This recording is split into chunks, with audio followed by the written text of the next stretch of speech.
Facendo questo intervento e inserendosi sul mio ragionamento mi ha facilitato la conclusione, che è questa. Lui mi ha dimostrato con queste osservazioni che a Roma, con questo meccanismo istituzionale e parlamentare, non si riuscirà mai a estirpare quelle che sono le disuguaglianze gravi. Noi citiamo sempre, perché è un esempio estremamente chiaro, facile da... Il Veneto paga 70 miliardi di tasse all'anno, ne riceve sul territorio solo 50, dopo aver pagato tutto, questo è il punto, dopo aver pagato tutte le imposte, le tasse, aver fatto osservanza di ogni prelievo, pagato tutto.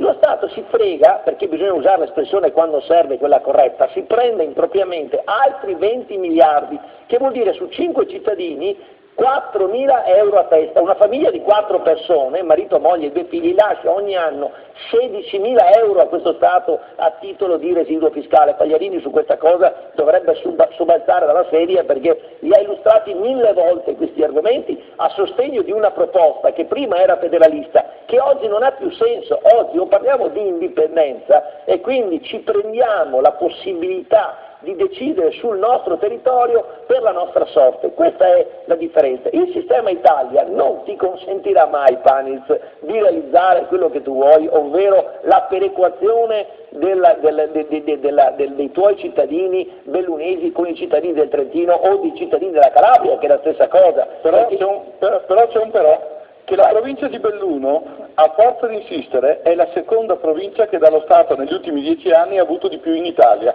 Vuol dire che a forza di insistere molti risultati si sono portati a casa. Non deve essere portare a casa dei soldi, l'obiettivo è diverso. Le tasse non devono andare a Roma e poi andiamo lì a portare a casa. Le tasse restano qui e siamo noi che diamo dei soldi a Roma per comprare i suoi servizi, se sono servizi buoni. Se no non li compriamo più a Roma. Questo è il punto.